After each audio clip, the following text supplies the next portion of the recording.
আসসালামু আলাইকুম প্রিয় দর্শক, অন্য মঞ্চের আলাপচারিতায় আপনাদের সকলকে স্বাগত জানাচ্ছি। প্রিয় বন্ধুরা, প্রীতি, সালাম এবং শুভেচ্ছা নেবেন। ওয়াকার কি সামরিক শাসন জারি করবে, বা ওয়াকার বা সেনা ব্যাকড কোনো তত্ত্বাবধায়ক সরকার আসবে? ক্যান্টনমেন্টের পরিস্থিতি যে স্বাভাবিক নেই, এটা বুঝতে কারো অসুবিধা হয় না। পরিস্থিতি থমথমে, পরিস্থিতি গুমট, পরিস্থিতি যে কোনো সময় যে কোনো কিছু ঘটতে পারে।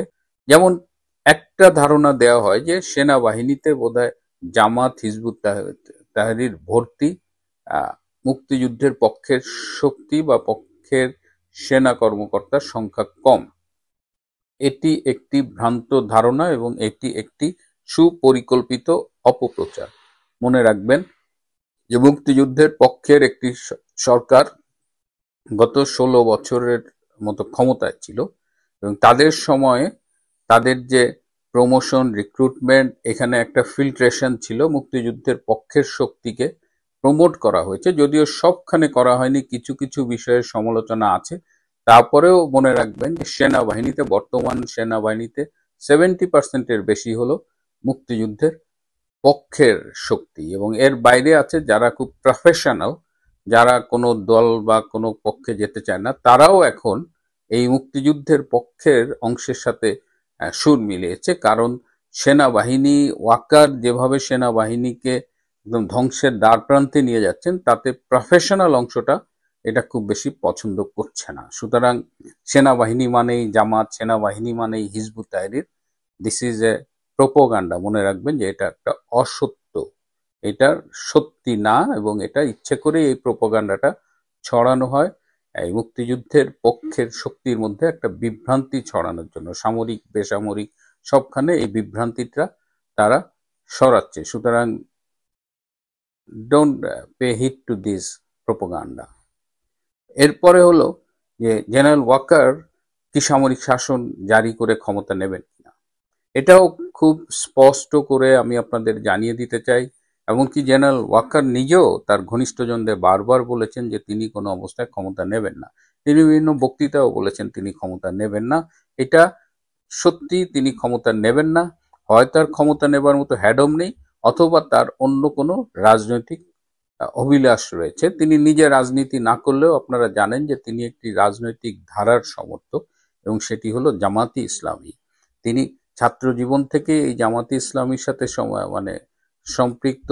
আর্মিতে গিয়েও তিনি প্রকাশ্যে হয়তো সেভাবে তৎপরতা না চালাতে পারলেও তিনি এই যে জামাতের গোলাম আজমের পুত্র ব্রিগেডিয়ার আজমির খুব ঘনিষ্ঠ ছিলেন। সুতরাং তিনি চাইবেন সেনাপ্রধান হিসেবে জামাতকে যদি পারেন তিনি ক্ষমতায় আনার জন্য সহায়তা করবেন। সুতরাং তার পক্ষে সামরিক শাসন জারি করা সম্ভব না। সেনাবাহিনীর ভেতরে, বিশেষ করে এই আইসিটিতে যে মামলাটা করা হয়েছে, এবং যেখানে 25 জন সেনা কর্মকর্তাকে আসামি হিসেবে অন্তর্ভুক্ত করা হয়েছে, যাদের বিরুদ্ধে চার্জশিট দেওয়া হয়েছে, এই ঘটনায় সেনাবাহিনীর মধ্যে যে তীব্র প্রতিক্রিয়া হয়েছিল, সেখান থেকেও সেনাবাহিনীর একটা বড় অংশ তারা মনে করেছিল যে জেনারেল ওয়াকার এই মুহূর্তে সেনাবাহিনীর সম্মান রক্ষার্থে, বাংলাদেশকে রক্ষার্থে, বাংলাদেশকে জঙ্গি ও সন্ত্রাসীদের হাত থেকে রক্ষার্থে একটা ভূমিকা রাখবেন।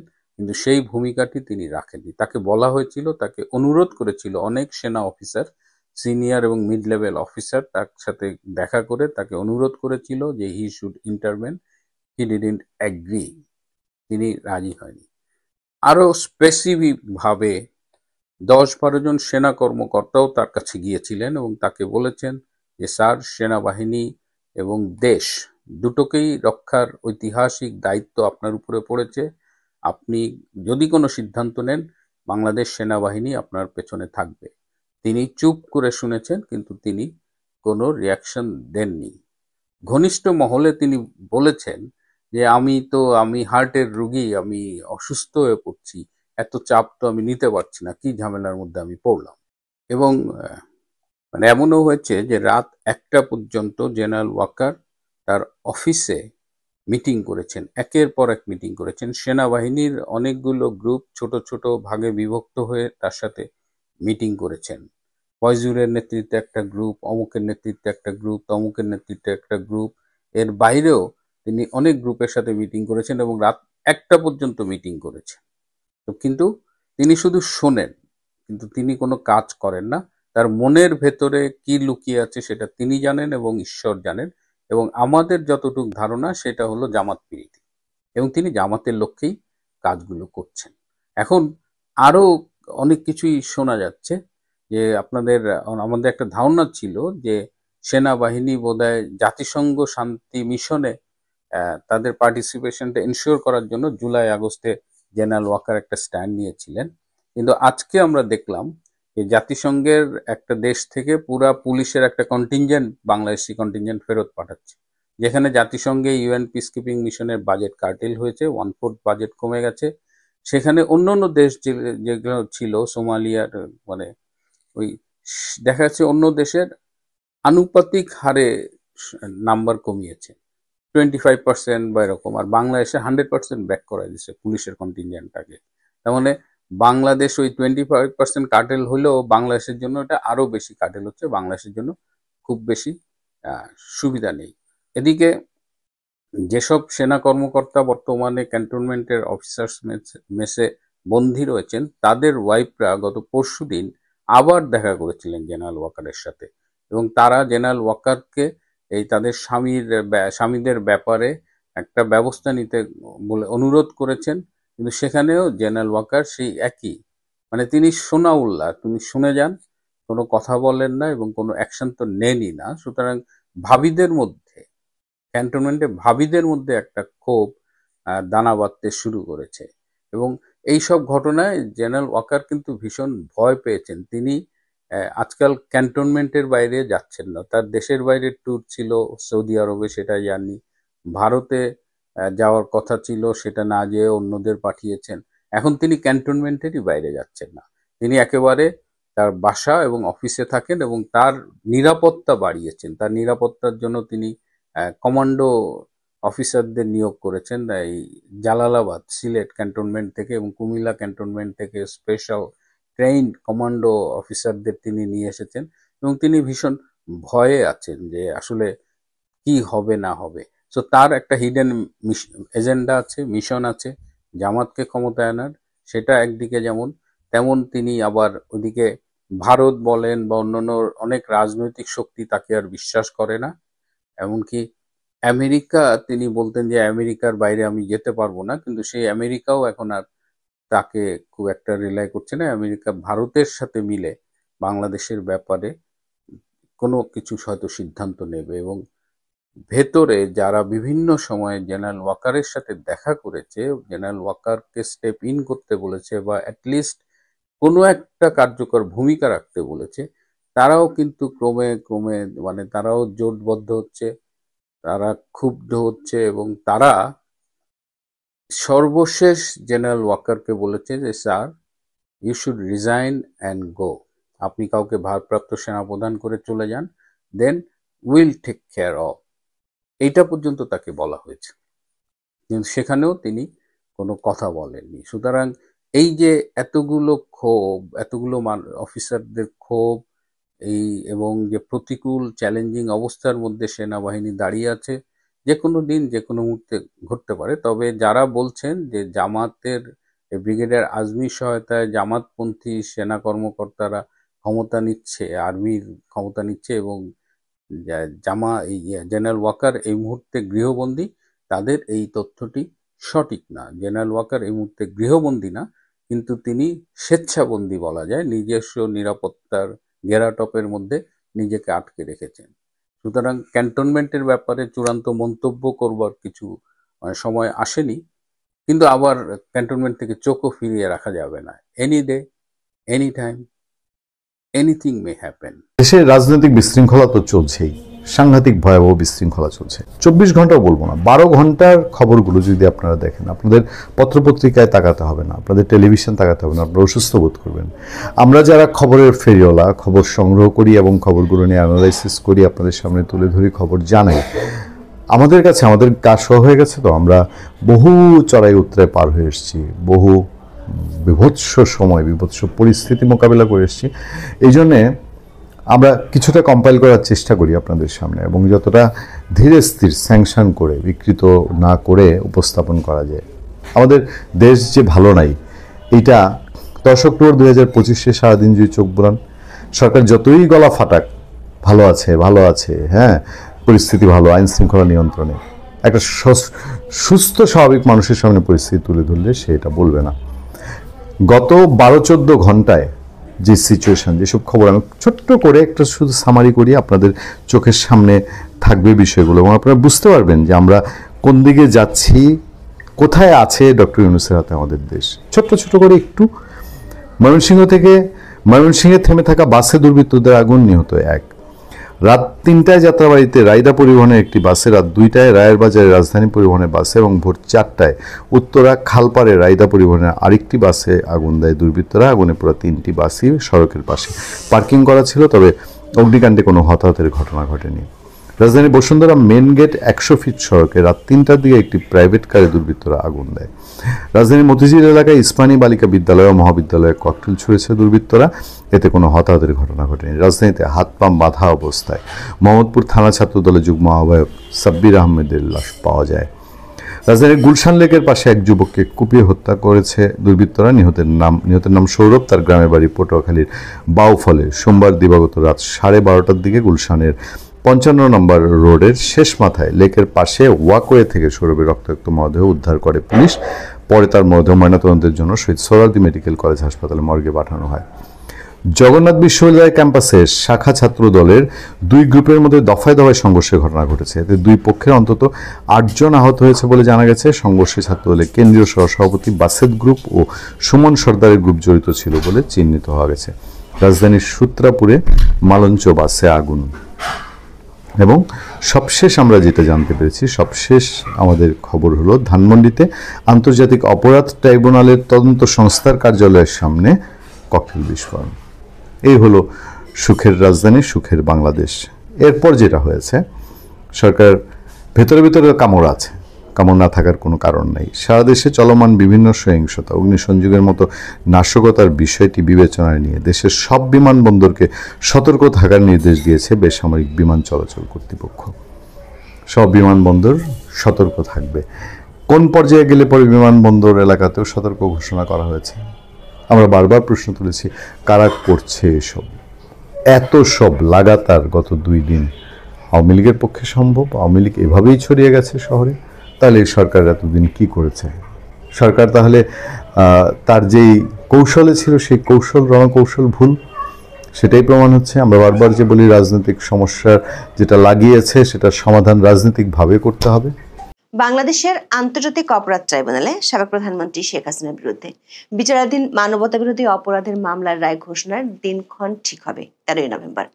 কিন্তু এই আদালতে চলমান বিচার প্রক্রিয়ার স্বচ্ছতা ও অনিয়ম নিয়ে প্রশ্ন এবং আশঙ্কা বাড়ছে। সে আশঙ্কাগুলো এবার আওয়ামী লীগের পক্ষ থেকে নিয়ে যাওয়া হয়েছে জাতিসংঘের দপ্তরে। বাংলাদেশের আন্তর্জাতিক অপরাধ ট্রাইব্যুনালে সাবেক প্রধানমন্ত্রী শেখ হাসিনার বিরুদ্ধে চলমান বিচারে আইনি প্রক্রিয়া লঙ্ঘনের গুরুতর আশঙ্কার কথা জানিয়ে অন্যায় ও অনিয়মের অভিযোগ তুলে ধরে জাতিসংঘে জরুরি আবেদন জানিয়েছেন লন্ডনের ডাউটি স্ট্রিট চেম্বার্সে 2 জন প্রভাবশালী আইনজীবী। এই 2 আইনজীবী হলেন স্টিফেন পালস কেসি ও তাতিয়ানা এজরায়েল। এই 2 আইনজীবীর আপিলটি বিশ্লেষণ করে দেখা যাবে আইসিটির 3টি আইনি প্রক্রিয়ার দুর্বলতার কথা তারা তুলে ধরেছেন। 1, অভিযুক্তের অনুপস্থিতিতে বিচার এবং মৃত্যুদণ্ডের ঝুঁকি। 2, বিচারক ও প্রসিকিউটরের রাজনৈতিক সংশ্লিষ্টতার অভিযোগ। এবং 3, নির্বাচনী বিচার বা সিলেক্টিভ জাস্টিস এর নীতি। বিশ্লেষকরা মনে করেন এই 3টি উপাদান আন্তর্জাতিকভাবে ন্যায্য বিচারের মৌলিক অধিকারকে মারাত্মকভাবে প্রশ্নবিদ্ধ করে। মজার ব্যাপার হলো, বর্তমান অন্তর্বর্তী সরকারের ঘনিষ্ঠ জন হিসেবে পরিচিত ব্রিটিশ সাংবাদিক ডেভিড বার্গম্যান ও ব্রিটিশ আইনজীবী টবি ক্যাটম্যান এই 3টি বিষয় এরই মধ্যে সমালোচনা করেছেন এবং আইসিটিকে সংস্কারের জন্য অন্তর্বর্তী সরকারকে পরামর্শ দিয়েছিলেন। বিগত আওয়ামী লীগ সরকারের আমলে আইসিটির সমালোচনা করায় এই 2 জনই শাস্তির মুখোমুখি হয়েছিলেন। এমনকি ইংল্যান্ডের হাউস অব লর্ডসের সদস্য লর্ড কার্লাইল মাত্র কয়েকদিন আগে আইসিটি প্রক্রিয়া নিয়ে প্রশ্ন তুলেছেন। আবার আওয়ামী লীগের হয়ে ডাউটি স্ট্রিটের 2 আইনজীবী এমন কিছু বিষয় সামনে এনেছেন যেগুলো এরই মধ্যে জাতিসংঘ মানবাধিকার কমিশনের রিপোর্টে উল্লেখ করা হয়েছে। ফলে জুলাই হত্যাকাণ্ডের বিচারের প্রক্রিয়ার স্বচ্ছতা শুরুতেই আন্তর্জাতিকভাবে বিরাট প্রশ্নের মুখে পড়ে যাচ্ছে কিনা সে আশঙ্কা দেখা দিয়েছে। জাতিসংঘের বিচারক ও আইনজীবীদের স্বাধীনতা বিষয়ক বিশেষ দূত এবং বিচার বহির্ভূত হত্যাকাণ্ড বিষয়ক বিশেষ দূতের কাছে সম্প্রতি শেখ হাসিনার পক্ষে ডাউটি স্ট্রিটের আইনজীবীরা এই আবেদন জমা দেন। সোমবার ডাউটি স্ট্রিট চেম্বার্সের বিজ্ঞপ্তিতে বলা হয়, ওই আবেদনে দুই আইনজীবী শেখ হাসিনার অনুপস্থিতিতে চলমান বিচার প্রক্রিয়া, তার ন্যায় বিচারের অধিকার ও যথাযথ আইনি প্রক্রিয়া লঙ্ঘনের বিষয়ে গভীর উদ্বেগ তুলে ধরে আপিল করেছেন। আপিলে বলা হয়েছে, বাংলাদেশের আন্তর্জাতিক অপরাধ ট্রাইব্যুনাল বা আইসিটিতে শেখ হাসিনার অনুপস্থিতিতে চলা বিচার প্রক্রিয়া, ন্যায্য বিচারের মৌলিক অধিকার ও আইনি প্রক্রিয়া গুরুতরভাবে লঙ্ঘিত হচ্ছে। দুই ব্রিটিশ আইনজীবী কেসি ও ইসরায়েল জরুরি আবেদনে লেখেন, অপরাধের অভিযোগ আওয়ামী লীগের লোকজনের বিরুদ্ধে যেমন আছে, তেমনি দলটির সমর্থকদের উপর প্রতিশোধমূলক নির্যাতন চালানোর অভিযোগ রয়েছে। দর্শক, জুলাই আন্দোলনের সময় সংগঠিত হত্যাকাণ্ড নিয়ে জাতিসংঘের মানবাধিকার কমিশন যে রিপোর্ট দিয়েছে, সেখানেও একই তথ্য আছে। জাতিসংঘের ওই রিপোর্টে যে অনুমিত 1400 জন হত্যাকাণ্ডের সংখ্যা উল্লেখ করা হয়েছে, তার মধ্যে 144 জন আওয়ামী লীগ ও 44 জন পুলিশ সদস্যের কথা বলা আছে। জাতিসংঘের প্রতিবেদনে 5ই আগস্টের আগে পরে পুলিশ ও আওয়ামী লীগ সমর্থকদের উপর সহিংসতার বিবরণ এসেছে রক্ষণশীল ভঙ্গিতে। এমনকি পুলিশ হত্যা কিংবা থানায় আক্রমণের পরিসংখ্যান তুলে ধরার ক্ষেত্রেও তারা নির্ভর করছে অন্তর্বর্তী সরকারের ভাষ্যের উপর। জাতিসংঘের এই প্রতিবেদনে বলা হয়েছে, আওয়ামী লীগ ও পুলিশের বিরুদ্ধে মামলা হলেও মানবাধিকার লঙ্ঘনের ঘটনায় জড়িত বাকিরা জবাবদিহিতার বাইরে থেকে যাচ্ছে। ডাউটি স্ট্রিটের আইনজীবীদের আবেদনে বলা হয়েছে, অন্তর্বর্তী সরকার রাজনৈতিক প্রতিহিংসা থেকে কেবল সাবেক সরকারের কর্মকর্তাদের বিচার করছে, অথচ যারা আন্দোলন বা অভ্যুত্থান সফল করেছে বলে দাবি করেছে তাদের বিচারের আওতার বাইরে রাখা হয়েছে। মানে যারা অভ্যুত্থানের পক্ষে ছিল তারা গত বছরের 15 জুলাই থেকে 8 আগস্ট পর্যন্ত যেসব অপরাধ করেছে সেগুলোর বিচার না করার সিদ্ধান্ত নিয়েছে অন্তর্বর্তী সরকার। দর্শক, বিষয়টি আন্তর্জাতিক বিচার ব্যবস্থার মৌলিক নীতির সঙ্গে সাংঘর্ষিক। আইন বিশেষজ্ঞরা বলছেন, আন্তর্জাতিক অপরাধ আইনে জবাবদিহিতা অবশ্যই সামগ্রিক হতে হয়। কেবল পরাজিত পক্ষকে বিচারের আওতায় আনলে তা রাজনৈতিক প্রতিশোধ বা ভিক্টর জাস্টিস হিসেবে গণ্য হয়। এই দায়মুক্তির সিদ্ধান্ত ট্রাইব্যুনালের বিশ্বাসযোগ্যতাকে মারাত্মকভাবে ক্ষুণ্ণ করেছে। আবেদনে দুই ব্রিটিশ আইনজীবী বলেছেন, আন্তর্জাতিক অপরাধ ট্রাইব্যুনালের বিচার কাজে রাজনৈতিক প্রতিহিংসা প্রাধান্য পাচ্ছে, আর এমন একটি অনির্বাচিত সরকারের অধীনে বিচার কাজ চলছে যাদের জনসাধারণের কোনো ম্যান্ডেট নেই। এতে শেখ হাসিনার ন্যায় বিচার পাওয়ার বিষয়ে কোন কোন অধিকার লঙ্ঘন হচ্ছে তা তুলে ধরেছেন দুই আইনজীবী। তারা 3টি বিষয়ের কথা সুনির্দিষ্টভাবে আপিলে তুলে ধরেছেন। ডাউটি স্ট্রিট চেম্বার্সের আবেদনের মূল আইনি উদ্বেগের একটি হলো ট্রাইব্যুনালের স্বাধীনতা ও নিরপেক্ষতা নিয়ে প্রশ্ন। International covenant on civil and political rights বা ICCPR এর 14-1 অনুচ্ছেদ অনুযায়ী প্রত্যেক ব্যক্তির স্বাধীন ও নিরপেক্ষ আদালতে বিচার পাওয়ার অধিকার রয়েছে। আবেদনে আরো বলা হয়, বিচারকদের সঙ্গে আওয়ামী লীগের বিরোধী রাজনৈতিক দলগুলোর সম্পৃক্ততার অভিযোগ রয়েছে। আবার চিফ প্রসিকিউটরের দায়িত্বে যিনি আছেন তিনি বিভিন্ন কর্মসূচিতে আওয়ামী লীগকে নিষিদ্ধের দাবি তুলেছেন এবং তার পক্ষপাতমূলক অবস্থান শেখ হাসিনার মামলা নিরপেক্ষতা নিয়ে প্রশ্নবিদ্ধ করেছে। এমন অভিযোগ করা হয়েছে আপিলে। দর্শক, শেখ হাসিনার পক্ষে দুই ব্রিটিশ আইনজীবীর জাতিসংঘের কাছে তুলে ধরা এই অভিযোগটি অনেক আগেই নজরে এনেছিলেন ব্রিটিশ সাংবাদিক ডেভিড বার্গম্যান। বিগত আওয়ামী লীগ সরকার আমলে আইসিটিতে যুদ্ধাপরাধের অভিযোগগুলোর বিচারের সময় সমালোচনা করায় সাংবাদিক ডেভিড বার্গম্যানকে তখন ট্রাইব্যুনাল দণ্ড দিয়েছিলেন।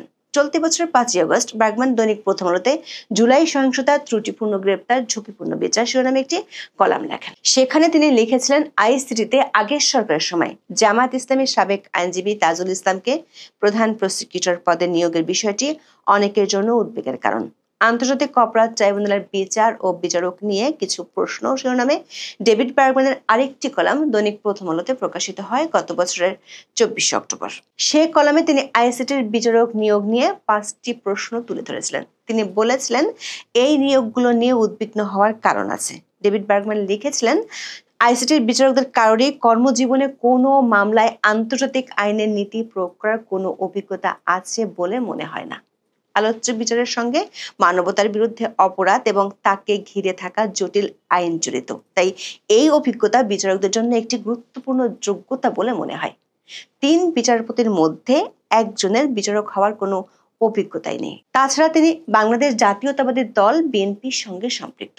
ওই লেখায় ডেভিড বার্গম্যান লিখেছিলেন, এটা খুবই আশ্চর্যের বিষয় যে সরকার আইসিটি বিচারক হিসেবে এমন এক ব্যক্তিকে নিয়োগ দিল যিনি এমন একটি রাজনৈতিক দলের সদস্য যারা আওয়ামী লীগের ঘোর বিরোধী। অন্যদিকে অনেক আসামির আওয়ামী লীগের সঙ্গে জড়িত থাকার সম্ভাবনা বেশি। ডাউটি স্টেটের আপিলে তুলে ধরা দ্বিতীয় অভিযোগটি হলো মানবতা বিরোধী অপরাধের মতো অভিযোগে শেখ হাসিনার বিচার চলছে তার অনুপস্থিতিতে। শেখ হাসিনা কোনো আনুষ্ঠানিক অভিযোগপত্র পাননি এবং তার পছন্দের আইনজীবীরা হামলা ও হুমকির কারণে কাজ করতে পারছেন না। ফলে তিনি রাষ্ট্রনিযুক্ত আইনজীবীর মাধ্যমে বিচারের মুখোমুখি হচ্ছেন, যার সঙ্গে তার কোনো যোগাযোগ বা নির্দেশনা নেই। পাশাপাশি যেসব আইনজীবী অতীতে আওয়ামী লীগের হয়ে লড়েছেন বা দলটির সঙ্গে যুক্ত, তাদের উপরও হামলা নির্যাতন চালানো হচ্ছে বলে অভিযোগ করা হয়। তৃতীয় অভিযোগে ব্রিটিশ দুই আইনজীবী জাতিসংঘকে জানান, এ ধরনের বিচার প্রক্রিয়ার মধ্য দিয়ে শেখ হাসিনার মৃত্যুদণ্ডের মতো কোনো সাজা হলে তা কার্যত বিচার বহির্ভূত হত্যার শামিল হবে, যেটি কিনা আন্তর্জাতিক নাগরিক ও রাজনৈতিক অধিকার সনদ বা ICCPR এর 6 ও 14 নম্বর অনুচ্ছেদ লঙ্ঘন করবে। দর্শক, বাংলাদেশের আইসিটি নিয়ে প্রশ্ন তুলেছেন এমন আরেকজন ব্রিটিশ আইনজীবী হলেন টবি ক্যাটম্যান। মজার ব্যাপার হলো, সাংবাদিক ডেভিড বার্গম্যানের মতো টবি ক্যাটম্যানও আইসিটির বিভিন্ন ত্রুটি ও নিরপেক্ষতা নিয়ে সরব ছিলেন, যার ফলস্বরূপ 2011 সালে আওয়ামী লীগ সরকার তাকে বাংলাদেশে প্রবেশে নিষেধাজ্ঞা দেয়। আইসিটির তখনকার সেই সমালোচক টবি ক্যাটম্যান এখন নাটকীয়ভাবে ভূমিকা পরিবর্তন করেছেন। অন্তর্বর্তী সরকার তাকে আন্তর্জাতিক অপরাধ ট্রাইব্যুনালের চিফ প্রসিকিউটরের বিশেষ উপদেষ্টা হিসেবে নিয়োগ দেয়। কিন্তু ক্যাটম্যান অন্তর্বর্তী সরকারের প্রধান উপদেষ্টা ডক্টর মোহাম্মদ ইউনূসের সঙ্গে বৈঠকের পর আইসিটির কাঠামোগত সংস্কারের জন্য যেসব প্রস্তাব দিয়েছিলেন তার কিছুই বাস্তবায়ন করেনি অন্তর্বর্তী সরকার। যেমন তিনি আইসিটির নাম পরিবর্তনের পরামর্শ দিয়েছিলেন, মৃত্যুদণ্ড বাতিল ও আইসিসিতে রেফারেন্স পাঠানোর পরামর্শ দিয়েছিলেন, এমনকি ট্রাইব্যুনাল কর্তৃক গ্রেপ্তারি পরোয়ানা জারির পর স্পর্শকাতর তথ্য ফাঁস হচ্ছে জানিয়ে বিচার প্রক্রিয়ায় পুলিশের ভূমিকা নিয়ে উদ্বেগ তুলে ধরেছিলেন টবি ক্যাটম্যান। দর্শক, জাতিসংঘের মানবাধিকার হাই কমিশনার ভলকার তুর্ক বাংলাদেশের অন্তর্বর্তীকালীন সরকারকে আহ্বান জানিয়েছিলেন যেন সব গুরুতর মানবাধিকার লঙ্ঘনের জন্য ব্যাপক, নিরপেক্ষ ও স্বচ্ছ তদন্ত নিশ্চিত করা হয়। তিনি বিচার প্রক্রিয়া নির্বিশেষে মৃত্যুদণ্ডের ব্যবহার বন্ধ করারও আহ্বান জানিয়েছিলেন। সবশেষ ইংল্যান্ডের হাউস অব লর্ডসের সদস্য লর্ড কার্লাইল আইসিটি প্রক্রিয়া নিয়ে প্রশ্ন তুলেছেন। তিনি স্পষ্ট জানিয়েছেন যে আইসিটির বর্তমান কাঠামোর জরুরি সংস্কার প্রয়োজন, যাতে বিচার প্রক্রিয়া আন্তর্জাতিক মানদণ্ডে স্বচ্ছ, ন্যায্য এবং আইন ও সংবিধানের প্রতি কঠোরভাবে অনুগত হয়। বিশ্লেষকদের ধারণা, লর্ড কার্লাইলের এই মন্তব্য আন্তর্জাতিক মহল থেকে ট্রাইব্যুনালের উপর উচ্চমাত্রার নৈতিক চাপ তৈরি করেছে। শুধু আইসিটিতে বিচারিক প্রক্রিয়ার স্বচ্ছতা নিয়ে অন্তর্বর্তী সরকারের বিরুদ্ধে রাজনৈতিক নিপীড়ন ও আইন লঙ্ঘনের অভিযোগ তুলে ধরে এ নিয়ে গত কয়েকদিনে আন্তর্জাতিক আদালতে বেশ কয়েকটি অভিযোগ জানালো আওয়ামী লীগ। দর্শক, এর আগে দলটির নেতাকর্মীদের হত্যা, নির্বিচারে গ্রেপ্তার করা সহ মানবতা বিরোধী অপরাধের অভিযোগে গেল মাসের শেষ দিকে নেদারল্যান্ডসের আন্তর্জাতিক অপরাধ আদালত ICCতে একটি মামলার আবেদন হয়। তখন আবেদনটি করেছিলেন ডাউটি স্ট্রিট চেম্বার্সের আইনজীবী কেসি, যিনি এবার আওয়ামী লীগের হয়ে জাতিসংঘের শরণাপন্ন হলেন। ইউনূস সরকারের বিরুদ্ধে জাতিসংঘে নালিশ জানিয়েছেন আওয়ামী লীগ সরকারের পররাষ্ট্রমন্ত্রী AK আব্দুল মোমেনও, যিনি একসময় জাতিসংঘে বাংলাদেশের স্থায়ী প্রতিনিধি ছিলেন। জাতিসংঘের মানবাধিকার কাউন্সিলের প্রেসিডেন্টকে গত 28 অক্টোবর একটি চিঠি পাঠান মোমেন। চিঠিতে তিনি অন্তর্বর্তী সরকারের বিরুদ্ধে রাজনৈতিক নিবর্তন, গুম, সেনা কর্মকর্তাদের বিরুদ্ধে মামলা, অপরাধীদের দায়মুক্তি ও সাংবাদিক নির্যাতনের মতো অভিযোগ তুলে ধরা হয়। দর্শক, অন্তর্বর্তী সরকারের সময় মানবাধিকার পরিস্থিতির চরম অবনতির বিষয়টি এরই মধ্যে আন্তর্জাতিক নামকরা মানবাধিকার সংস্থাগুলো বিশ্ব নজরে এনেছে। এমন পরিস্থিতিতে আইসিটিতে বিচার প্রক্রিয়া নিয়ে আওয়ামী লীগের পক্ষ থেকে জাতিসংঘের কাছে আপিল, সেটি আবার এমন কিছু বিষয়ে যেগুলো বহু আগে জাতিসংঘ তার রিপোর্টে উল্লেখ করেছিল। এমনকি বিষয়গুলো সরকারের ঘনিষ্ঠজনরাই সরকারের নজরে এনেছিল বিচার প্রক্রিয়াকে আন্তর্জাতিক মানদণ্ডে প্রশ্নের ঊর্ধ্বে রাখার জন্য। দর্শক, অন্তর্বর্তী সরকারের কাছে দেশের মানুষের সবচেয়ে বেশি প্রত্যাশা ছিল জুলাই হত্যাকাণ্ডের সুষ্ঠু ও নিরপেক্ষ বিচার। সেটি যদি এখন আন্তর্জাতিকভাবে প্রশ্নের মুখে পড়ে, তাহলে গত 16 মাসে ইউনূস সরকার সবচেয়ে বেশি সমালোচনার শিকার হবেন। তার সাথে আওয়ামী লীগের কয়েক দফা জাতিসংঘের কাছে নালিশ করাটা সরকারের ভাবমূর্তিকে কাজ করায় দাঁড় করিয়ে দিচ্ছে। নাবালক উপদেষ্টা নাহিদ বলেছে, শেখ হাসিনাকে বাংলাদেশে আসতে দেওয়া হবে না, এবং যেদিন আসবে সেদিন নাকি ফাঁসি দেবে। কে বলেছে? নাবালক উপদেষ্টা নাহিদ।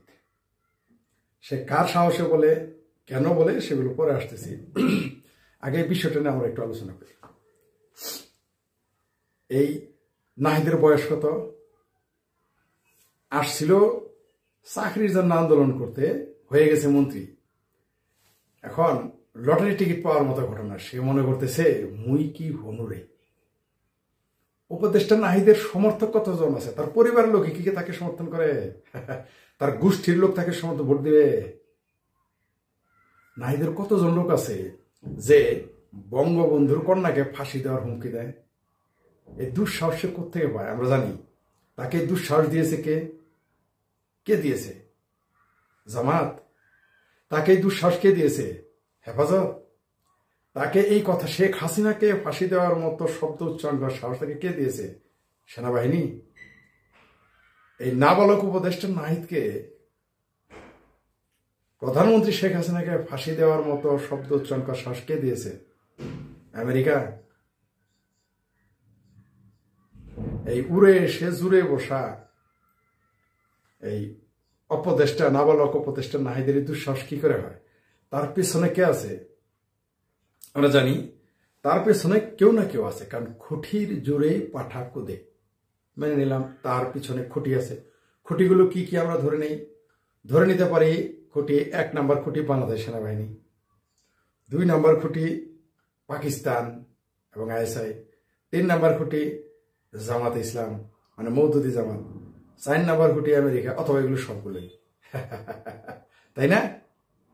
তাছাড়া তো এই সাহস তার হবে না। আমি কি পারবো তারেক রহমানকে হুমকি দিতে? আমি কি পারবো খালেদা জিয়াকে হুমকি দিতে? নাহিদের চাইতে 100 গুণ বেশি রাজনীতি বুঝি, নাহিদের চাইতে 1000 গুণ বেশি মাঠে থেকেছি। আমরা কি পারবো খালেদা জিয়াকে ফাঁসির দড়িতে ঝোলাবো এরকম কথা বলতে? যে কোনো প্রেক্ষাপটে বলতে পারবো? পারবো না। কেন পারবো না? কারণ আমাদের পিছনে খুঁটি নাই। না, শুধু সেই কারণে না, বিভিন্ন কারণে আমরা বলবো না।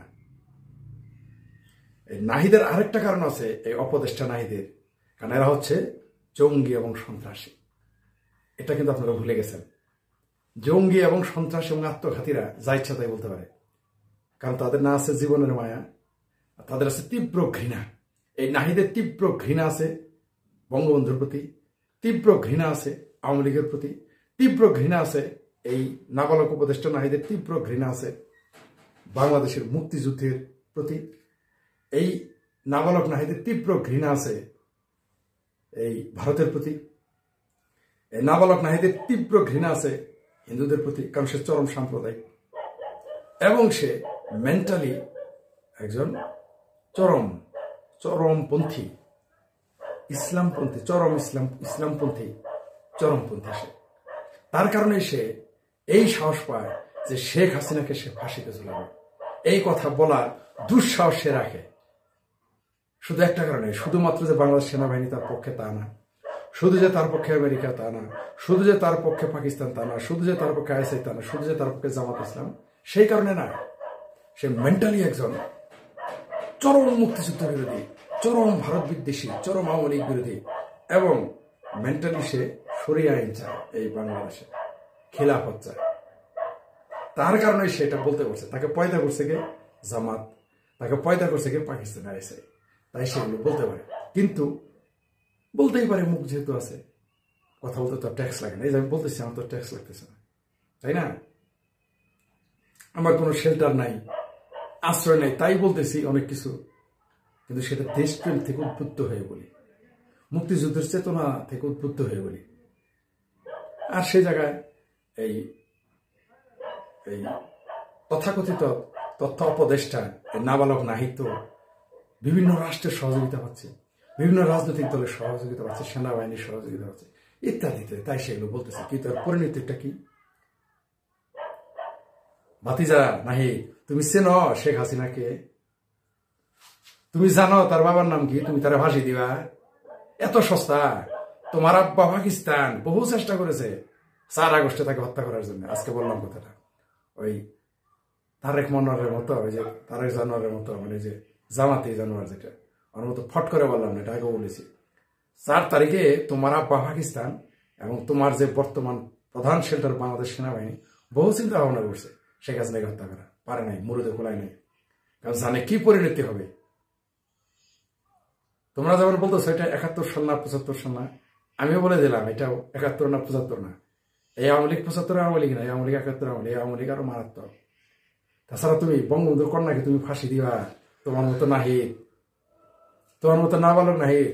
এই বাংলাদেশে তার 5 থেকে 6 কোটি মানুষ আছে তার সমর্থক, তার জন্য জান দিতে পারে, কমসে কম 2, 4, 5 লক্ষ মানুষ শেখ হাসিনা নামে জান দিয়ে দিতে পারে। অবশ্য তার মধ্যে কিন্তু আমি নাই, শেখ হাসিনার জন্য আমি জান দিব না, বাংলাদেশের জন্য জান দিতে পারি, মুক্তিযুদ্ধের পক্ষের চেতনাকে রক্ষা করার জন্য জান দিতে পারি, কিন্তু ব্যক্তি শেখ হাসিনার জন্য আমি জান দিব না। তাহলে আমি আমার মতো লোকে দিবে না, তাহলে কারা দিবে তা তো বুঝতে পারছো। কমসে কম শেখ হাসিনার ডাকে কালকে যদি শেখ হাসিনা বলে, হাত তুলে বলে যে বাংলাদেশে কে কে আমার জন্য জান দিবা, সর্বনিম্ন তাও যে আমাকে মনে করে না আওয়ামী লীগের দালাল, আমি মারাত্মক আওয়ামী লীগের, নো, আমার মতো ফরিদ বলবে না, নর্মাল মানুষ, নর্মাল আওয়ামী লীগের সাধারণ কর্মীরা কালকে যদি শেখ হাসিনা আমার জন্য কে কে জান দিবা, 5 লক্ষ লোক কোনো উইদাউট কোশ্চেনে হাত উঠাবে জান দেওয়ার জন্য শেখ হাসিনার জন্য। আর তুমি সেই শেখ হাসিনাকে ফাঁসিতে ঝোলাবা, বড় মায়া লাগে নাহিদ। তুমি তোমার পরিণতির কথা একবারও চিন্তা করতেছো না। আমি তোমার পরিবার পরিজনের কথা বলতেছি না, আমি চাইও না তোমার পরিবার পরিজনে কেউ ক্ষতি করুক তোমার কারণে। এটা আমারও যদি সুযোগ থাকে আমি ভেটো দেবো, তোমার যদি পরিবারে কেউ ক্ষতি করে আমি ভেটো দেবো, না এটা করবেন না। কিন্তু তুমি নাহিদ কি জানো তোমার কি পরিণতি হবে, তোমার আব্বা ইউনূসের কি পরিণতি হবে, পাকিস্তানের কি পরিণতি হবে তুমি কি জানো? আমি বলে দিলাম আমি 5 বছরের মধ্যে পাকিস্তান 2 টুকরা হবে, আরো 1 টুকরা তো হয়েছে 71 সালে, আর 2 টুকরা হবে।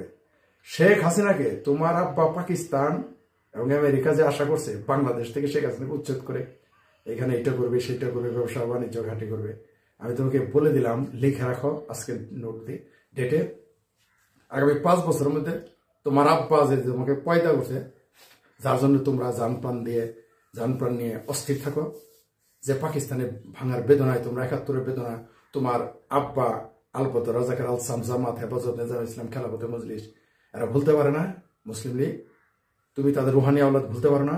তোমাকে আর একটা সুসংবাদ দিই, তোমাদের কষ্ট আরো বাড়বে। আগামী 5 বছরে পাকিস্তান 2 টুকরা হচ্ছে, লিখে রাখো 2 টুকরা হচ্ছে, তোমাদের বেতনটা আর একটু বাড়বে, নিশ্চিত থাকো। তুমি শেখ হাসিনাকে ফাঁসি দিবা, শেখ মুজিবের কন্যাকে বাংলার জমিনে ফাঁসি দিবা, এমন ফাঁসির দড়ি কে বানাবে?